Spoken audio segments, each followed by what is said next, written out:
Mga bossing, Luzon, Visayas, Mindanao. Eto, may matindi tayong topic ngayon mga bossing.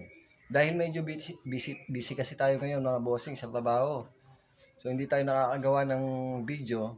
So ito, pag-usapan natin tong palengkera ng Malacanang. Ito kasi mga bossing, tila naglalaylo na yata sa mga pinagsasabi. Ha? Yung mga hirit niya, yung sarili niyang opinion mga bossing.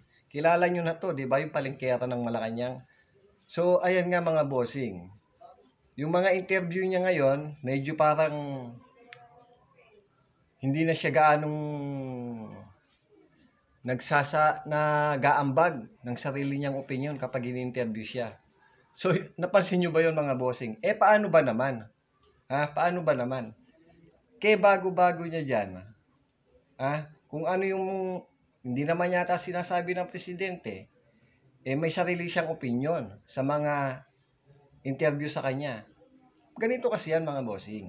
Kapag in-interview ka, kung wala ka namang alam, wag kang magbigay ng opinion. Kung about sa presidente na tsaka dun sa kabilang kampo. 'Di ba? Kung ano lang yung instruction sa ng president, yun lang yung iambag mo, ibigay mo salaysay sa interview. Tingnan nyo, mga bossing, si Kilay. Napuna niya itong palengkera. Dahil sabi nga ni Kilay,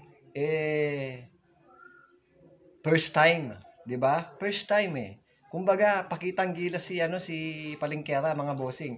So, ngayon kung mapapanood natin siya sa mga interview niya mga bossing, medyo may konting ilag. Alam niyo ba 'yon?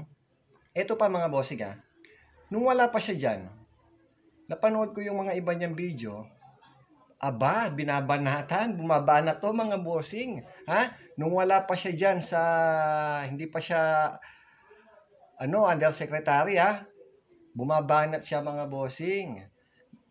Siguro hindi pa napanood ng kanyang pinagsisilbihan.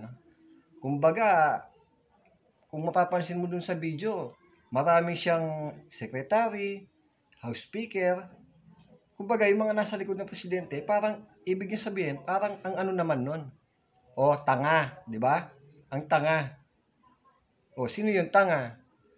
Doon sa parang ganun yung point Tapos, binabanatan niya rin si Gadon.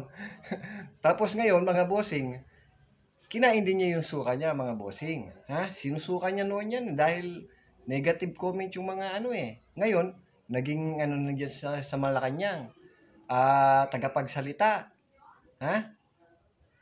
Di kinain niya yung suka niya, pare-parehas lang sila doon mga bossing. Pare-parehas lang sila doon. Kung ano yung nilamon din niya yung suka niya. So yun lang mga bossing, ingat kayo lagi. God bless.